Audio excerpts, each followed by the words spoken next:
I'd like to invite Ms. Ingrid Betancourt to please begin her remarks.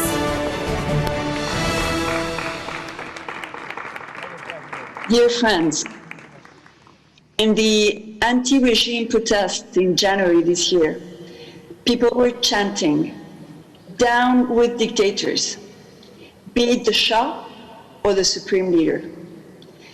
It could seem odd for outsiders to see Iranians bringing back today from the ashes of history the name of the Shah, simultaneously with the name of the leader of today's dictatorship.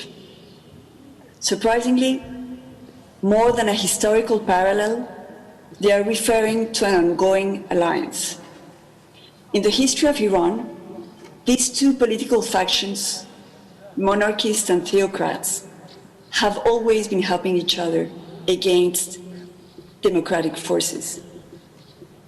In the 1953 coup d'etat against Prime Minister Mossadegh, a liberal reformist who was opening a democratic path for Iranians, the religious leader at the time, Ayatollah Kashani, acted in alliance with the Shah to bring Mossadegh down, accusing him of being a communist and putting an end to this early Iranian spring.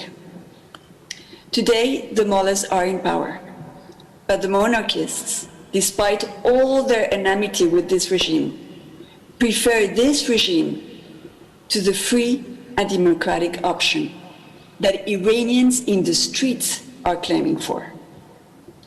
Interestingly enough, recently, Ardeshir Sahedi, a former Iranian minister and most of all an ambassador to the United States from the Shah era, attacked Washington for the military operation against Qasem Soleimani. He said in an interview that the United States were the real terrorists. And he added, "I have always been and will always be proud of Qasem Soleimani. He was the one who sacrificed his life for his country, unlike those who sell themselves for money." We all know that Qasem Soleimani was considered by Khamenei himself to be his preferred one, his successor, the one who was to take over the command in Iran after him. And we also know that Qasem Soleimani has been accused for executing thousands of Iranians, working for a regime that has proven to be corrupt to the bone, with wealthy leaders plundering on the country's resources, while their fellow citizens face hunger and deprivation. So, what was Ardeshir Sahedi talking about as a follower of the Shah? Who was he trying to fool? In fact, what people in the streets in Iran are telling us is that they haven't been fooled at all, that they understand better than anyone who these two forces and how these two forces play together in order to continue exploiting and robbing the country to their personal benefit. The objective alliance between theocrats and monarchists is also visible in another particular issue, in the way they both attack the Iranian democratic forces, those that are uniting all protesters inside Iran and gathering international support outside its borders. Those are, for both of them, the real enemy, namely the NCRI and especially the MEK have been their common target because they can see how people in Iran are recognizing their leadership as a unifying, organized force to defeat the regime and open finally the way to democracy. For years, the mullah's regime has campaigned to portray the MEK as a terrorist organization, and it has failed.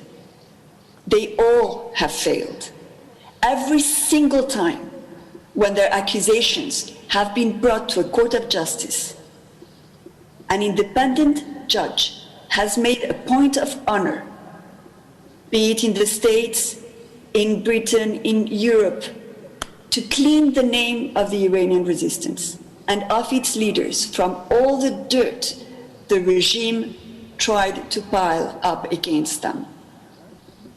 Today, they want to divide protesters inside Iran and within the resistance, with the weird allegation that the MEK people in Ashraf are prisoners of their leaders, unable to make their own decisions. This is precisely what the tyrannic regime of the mullahs is guilty of. The regime holds Iranian population as its prisoners, trying to brainwash them with lies and threats, and even using the name of God to do evil. That is the reason for millions of Iranians to be protesting as we speak inside Iran and abroad. It's a well-known strategy to accuse your accusers of what you're guilty of, turning tables, putting the blame on the other. But after the impressive summits for freedom held 2 days ago, which brought together through internet thousands of people from all around the globe to advocate freely and support the Iranian protesters and the Iranian resistance, it is foolish to think that anyone will fall into their lies and propaganda. Iranians know better than that. The members of the MEK are women and men who have suffered torture, both in the Shah's prisons and in the mullah's prisons. They have seen their families and friends executed. They know who took away their freedom and who is the liar. They have stayed together, living together in Iraq, in Paris, in Tirana, or wherever it might be, fighting together because they know that they are the spearhead of the Iranian warriors for freedom. Their choice is to remain together, knowing, of course, that they can leave at any time if they wish to do so, and that they can have their own private life whenever they decide to, but knowing also that they will be welcomed anywhere they wish to go in the world, because they are recognized and admired for their struggle, for their skills, for their high education, for their proficiency, and for their values they abide to in anything they undertake. You see, being an Ashrafian is not a second-best choice in life. It's not a solution against solitude or unemployment. It's not an escaping strategy or a transitional mode. It's not being the puppet of anyone. What the regime doesn't understand is that a woman, Miriam Rajavi, is the leader of this resistance. A woman that has suffered and sacrificed as much or more than any of its members. A woman that cannot be bought or intimidated or even silenced, because she is the voice of millions. She is the hope of millions. She's not the torturer, but the victim. She's not the prison guard, but the key to freedom.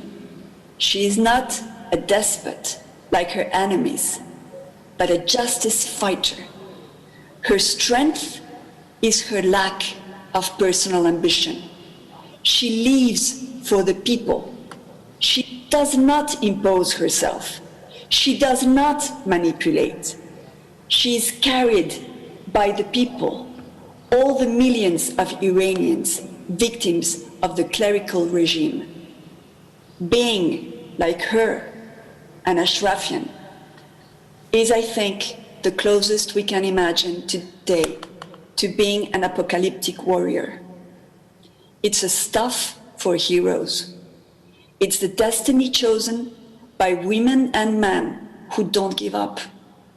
It's the transformer's option of the dreamer becoming the winner.